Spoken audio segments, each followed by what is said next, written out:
Hi, everyone, and welcome to my 100th podcast episode. My name is Jordan. I'm your host of Taking Up Space with Jordan. And damn, who would have thought 100 episodes? When I first realized it, I was excited and then I got a little upset, but then I was excited again because I did that thing where I immediately went to like self-deprecation where I'm like, well, I'm not far enough in my journey. I only have this, I only have that. You're a loser. But then I came to my senses and I realized that I'm at my motherfucking 100th episode. Come on, let's celebrate. So for today, let's go down a little memory lane and revisit the very first podcast ever, which was how to glow up. And here is your glow up starter kit.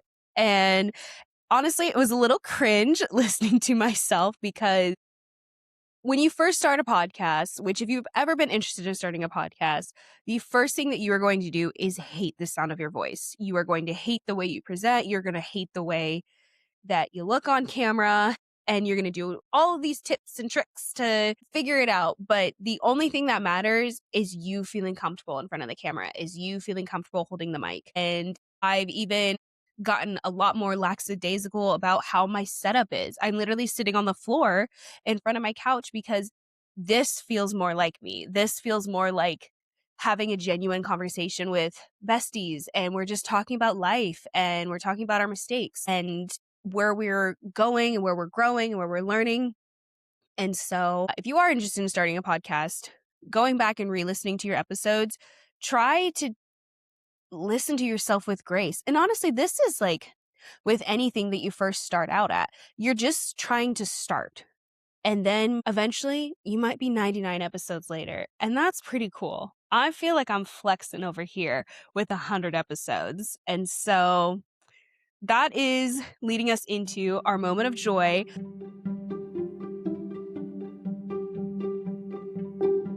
Our moment of joy is obviously hitting 100 episodes. That feels like a given. But I also wanted to do another little moment of joy and sticking with two, I guess, back to back. But one moment of joy is I got to just go and hang out with one of my friends. I didn't realize it was going to kick off the bad week I ended up having. But I was happy that I got to have this moment because this is a friend that I only get to connect with once a month. And the sun was out and we found this cute little wine bar. And we were there for like 3 or 4 hours, just laughing our asses off, going down memory lane, but also just like being two people that are just having a good time, want to hang out with each other, and then we'll see each other next month. So it was just a fun, joyful experience. Wish I got to see this friend more, but you know, with our schedules and life, I feel like the fact that I get to see him once a month is pretty damn impressive. All right, so moving on to the main meat and potatoes of this episode. If you haven't heard about how the podcast was started or whatever, well, here it is. My story isn't uncommon, nor is it all that tragic, but I was a girl that fell in love with a boy who decided one day that he didn't want to love that girl anymore. I got divorced, moved into an apartment with my 2 dogs and a cat on the 4th floor, and was working at a job where I was dealing with passive racism and sexism, and I was dealing with it on a daily basis. And so I found an opportunity and I left. And I'll be honest, it wasn't probably the safest thing to do. I had no plan. I had no direction. I had no what is next answer. And I was feeling like a failure and feeling lost. So I said, what if I start a podcast? What if I find a way to find my spark? And not necessarily find a way to connect back to the person I used to be, but instead I wanted to connect to the person that I wanted to be. And what better way than to have a podcast where you publicly talk about your struggles and put it out there into the world and anybody can listen to it. But also the goal was that hopefully it inspires somebody else to maybe take the risk, take the jump, and find what their dream life is. I've been lucky enough to discover what I really want in my life by following this podcast and finding out what I do and don't like. And so I like to open the podcast with, I started this podcast as a way to inspire women to go after their dream lives. And I start almost every podcast, except for this one, with saying that or saying a phrase like that.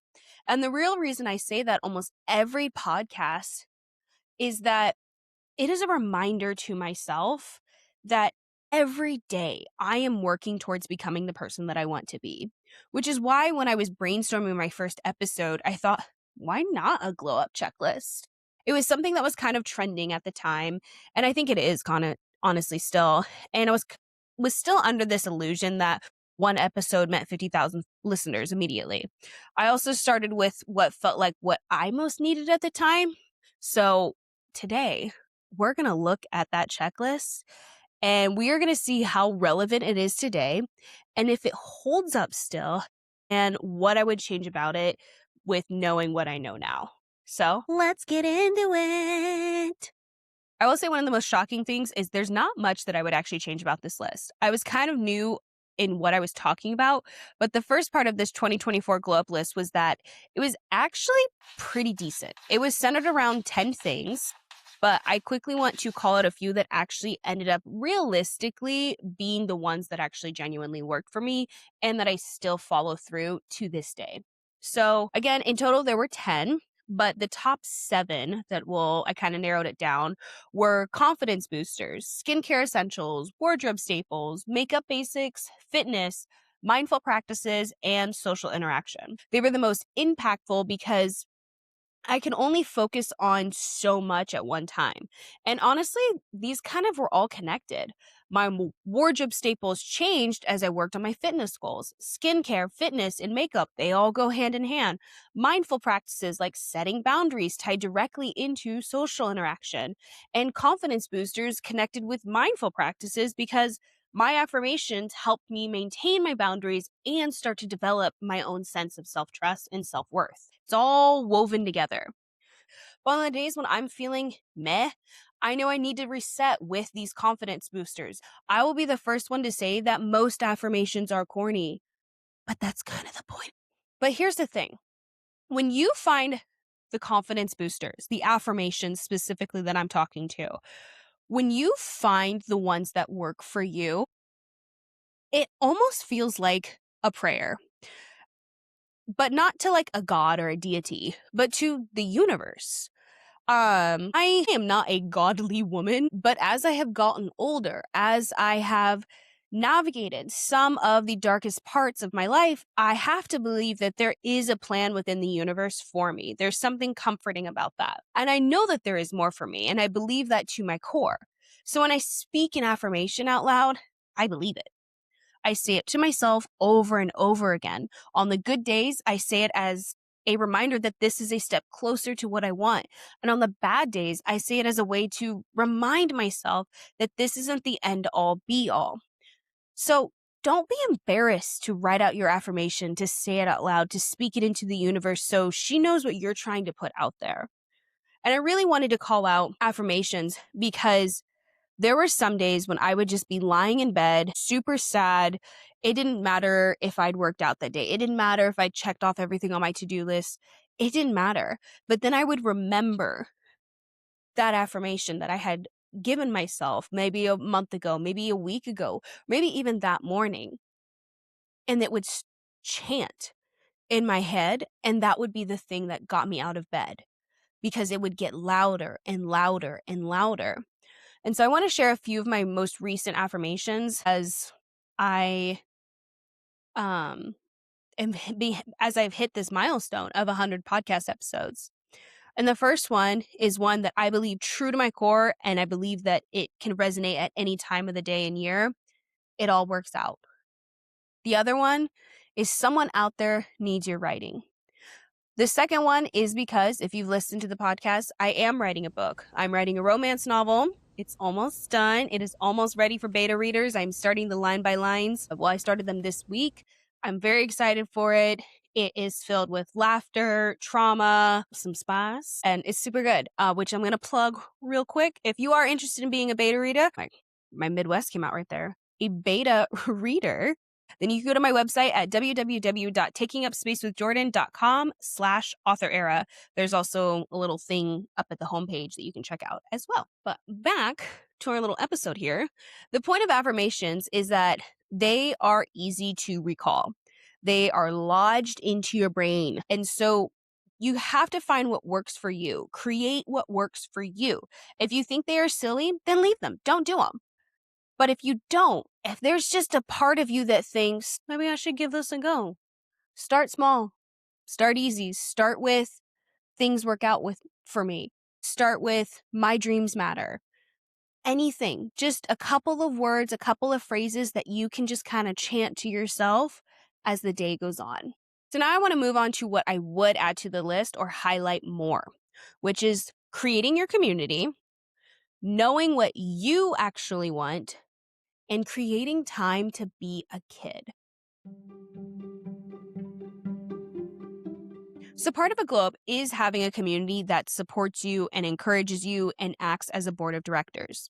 These people should be your trusted circle. This is not like your 15-person group chat. These are the people that you can be 100% your true self with. This is bestie. This is the smallest of small circles for you. And the main reason is so that you can be 100% true to who you are with them. You can fart in front of them. They can come over to your apartment or your home whenever they want, and you don't feel weird if it's messy. You don't feel embarrassment with them. You just feel honesty, trust, and love with these people.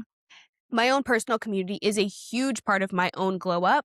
They supported me while I was trying to find my voice again, allowed me to stumble, and give me a safe place to land. When I first decided that I wanted to start podcasting and later down the road write a book, they supported me. They encouraged me. They asked me how it was going. They helped me not feel embarrassed to film content, to film in public.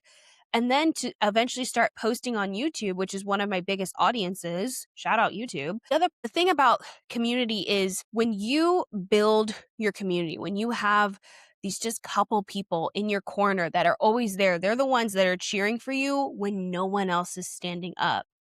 They're so essential because more than just the encouragement and more than just the support, you have these people that you can go to trust. So if you are teetering on a decision, if you are trying to figure out the next step, you have this sort of board of directors that can give you their opinion, and you know that it's coming from a place of love, support, and trust. What I love the most about my board of directors, above all, is that I'm given the chance to fail and they don't throw it back in my face.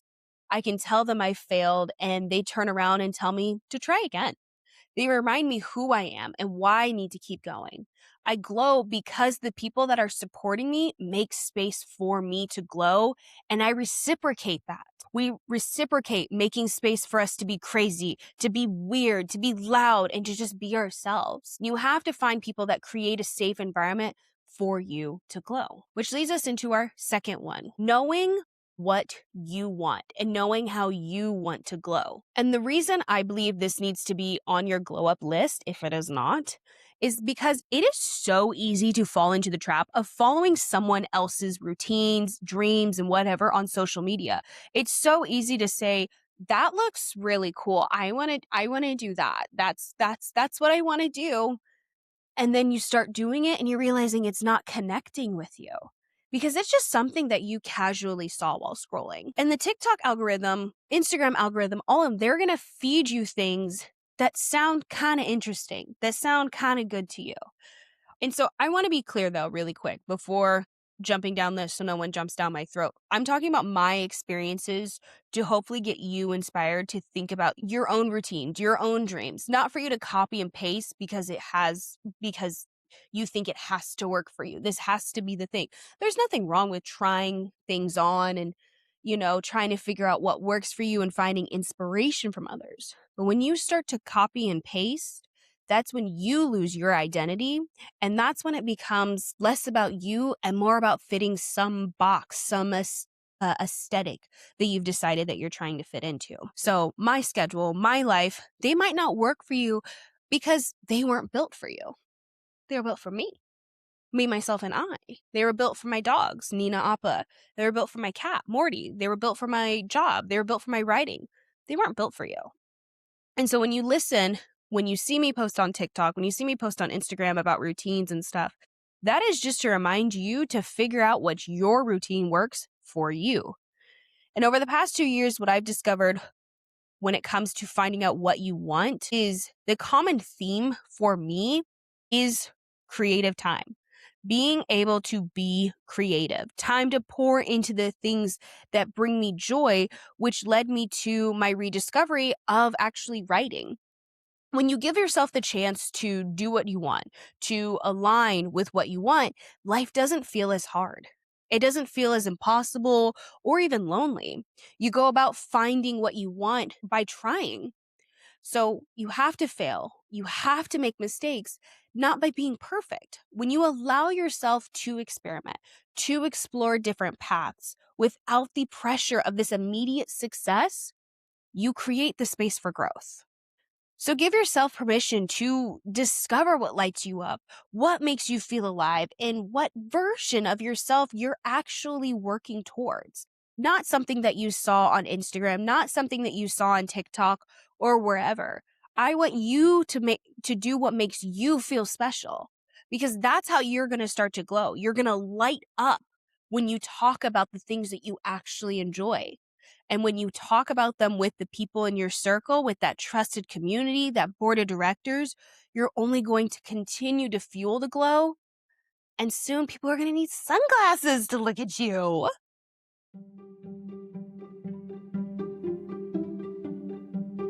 The last part of your glow up checklist is giving yourself the time to be a kid again. And this might sound silly, but it's been one of the most transformative additions to my glow up journey. And the reason why is we get caught up in the responsibilities, the routines, and just being way, way too serious. And that we forget the pure joy of just playing.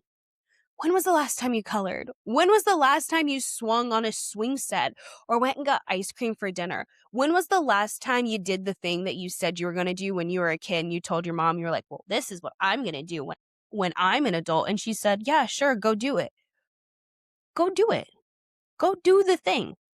Because here's the thing, as another adult, as the adult right here, there is always going to be something to respond to, something to react to, something to be responsible for. But when you schedule time to just be a kid again, you give yourself the chance to relax, to breathe, to just exist for a few minutes or even an hour. So schedule time for yourself to be a kid. I like to schedule time once a week to just be a kid again. A lot of the times that is me coloring and watching Disney movies. Sometimes that's going to get ice cream for dinner instead of having that healthy salad or whatever I decided I wanted 3 days ago. Because guess what? When you start prioritizing those little moments, you start healing that inner child and you start gravitating towards what makes you feel good. And guess what happens?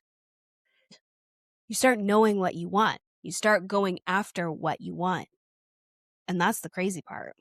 So that's the 100th episode. I have updated the 2026 Glow Up Guide. You can click on the link down below for yourself, and it should just download instantly to your phone or your computer. There's no hacks, no signups. It's all for free. I really just want to say thank you to everyone that has been here with me and been here on this ride. Out of all the podcasts you could have listened to, I love that you chose to listen to mine. I'm just a girl trying to build her dream life every day in small ways. If you could give me a like, a comment, a share, that would be great to help continue the dream. And I want to know, what is a life hack or a glow up hack that you have? And let's share it so that we can all start glowing together. I love you all. And for the 100th time, keep dreaming and keep taking up space. Kisses.